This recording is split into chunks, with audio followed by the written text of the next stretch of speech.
Hai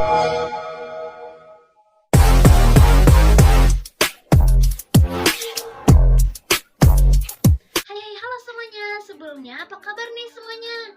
Saya harap baik-baik saja. Jadi, pada video kali ini saya akan membahas tentang wawasan kimia yang pastinya nggak bakal kalah seru nih. Karena di video ini saya juga akan membahas tentang fakta-fakta unik dan menarik tentang manfaat kimia bagi kehidupan kita. Sebelum itu, saya izin memperkenalkan diri. Perkenalkan, nama saya Maria Catarina Saraswati. Saya bersekolah di SMP Negeri 4 Samarinda di Kalimantan Timur. Nah, karena tadi saya perkenalan, yuk lanjut ke dalam pembahasan materi. Tapi apa sih kimia itu? Dan kenapa kimia itu sangat-sangat berperan bagi kehidupan kita? Serta manfaat-manfaatnya apa aja ya? Jadi, pengertian daripada kimia merupakan ilmu pengetahuan yang mempelajari tentang materi dan perubahannya. Nah, materi ini meliputi dari sifat materi, komposisi materi, struktur materi, dan sifat zat atau materi dari skala yang paling rumit hingga yang paling sederhana. Maksud daripada perubahan ini merupakan transformasi atau interaksi yang mereka lakukan untuk membentuk sebuah materi yang ditemukan dalam kehidupan sehari-hari.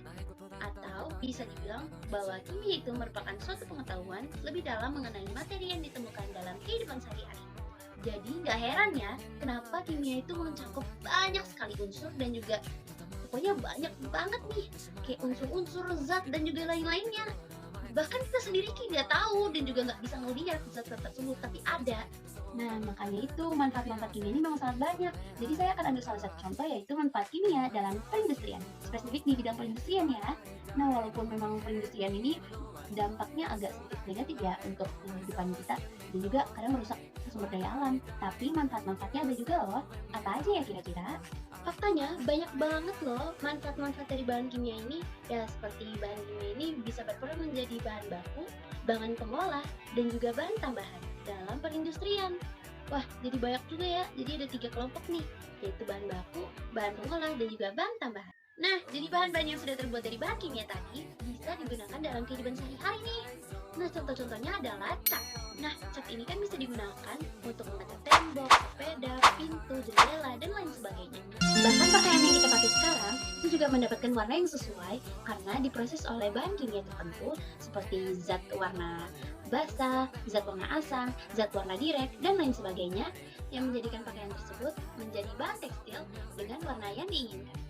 Nah, ada pula nih kertas yang biasa kita gunakan untuk menulis dalam kehidupan sehari-hari. Jadi, bahan baku daripada kertas tersebut adalah tumbuh-tumbuhan atau tanam-tanaman yang diproses oleh bahan kimia tertentu, yaitu natrium hidroksida, natrium sulfida, dan natrium karbonat. Nah, ada juga nih propena, etena, vinil klorida, nilon, dan juga karbonat yang berperan dalam pembuatan plastik. Nah, ada pula nih oksida-oksida logam atau logam yang berperan dalam pembuatan keramik. Ada pula mineral yang kaya akan silika, soda, dan kapur yang berperan dalam pembuatan kaca. Tapi nggak sampai situ loh. Jadi bahan kimia ini memang banyak banget digunakan dalam perindustrian. Nah, saya ambil salah satu contoh, yaitu contoh dalam pembuatan kertas di bidang industri. Serta apa sih bahan-bahan yang berperan dalam pembuatannya? Jadi, kertas itu memiliki bahan baku yang banyak mengandung selulosa yang merupakan gabungan daripada glukosa yang diikat dalam ikatan glukosidik beta min 1,4. Nah, bahan-bahan yang mengandung selulosa ini biasa terdapat pada kayu, jerami, atau merempani, dan lain sebagainya. Oke, masuk ke dalam pertahapannya. Jadi, tahap-tahap dalam pembuatan kertas ini terbagi menjadi 2 ya, yaitu pembuatan pulp atau selulosa yang sudah terbagi, dan juga pembuatan kertas dari pulp tersebut. Jadi, itu proses-proses pembuatan kertas itu terbagi menjadi 3 ya, yaitu proses mekanik, proses semi-kimia, dan juga proses kimia. Jadi, pada proses kimia itu terbagi lagi menjadi 3 jenis proses, yaitu proses soda, proses sulfat, dan proses sulfit.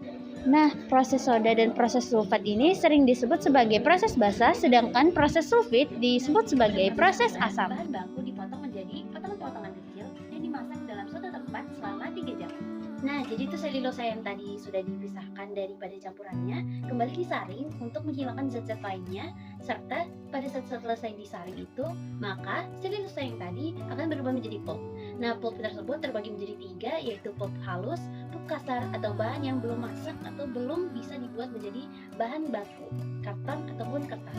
Nah, pulp yang tadi udah halus itu dikontakkan dengan kaporit atau biasa disebut natrium hipoklorit untuk membuat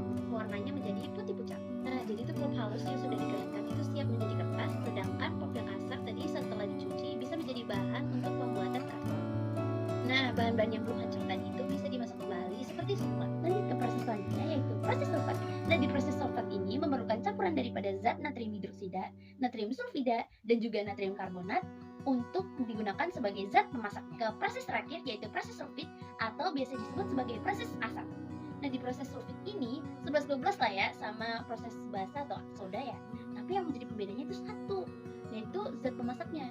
Nah, karena memang zat pemasaknya itu berbeda, karena zat pemasaknya ini bercampur dengan sulfur dioksida, kalsium bisulfit, dan juga magnesium sulfit. Ini akan dihasilkan yang namanya martabkan yang baunya benar-benar busuk. Nah, itu prosesnya adalah pulp itu digiling menjadi halus dan diberikan atau dicampurkan bahan penolong dan air. Bahan penolong yang dimaksud merupakan bahan-bahan yang terdiri atas perekat damar, kaolin, gipsum, tawas, pewarna, dan juga kalsium karbonat.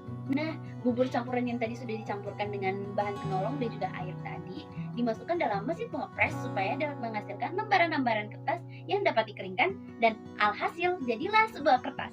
Jadi pembuatan kertas ini nggak bakal terlepas daripada bahan kimia ya. Jadi bahan kimia ini memang berperan aktif dan juga manfaat-manfaatnya itu banyak banget, maupun di perindustrian dan juga kehidupan kita masing-masing. Nah, di kehidupan kita ini memang nggak bisa lepas sih dari namanya kimia, karena kimia itu ada di sekitar kita, dimanapun kita berada. Terima kasih semuanya. Saya mohon maaf apabila ada salah kata maupun perkataan saya yang kurang mengenakan ya. Ya, karena memang manusia tidak sempurna. Ya, saya akhiri. Mohon maaf dan terima kasih sudah menonton video kali ini. Semoga bermanfaat. See you next time. Bye.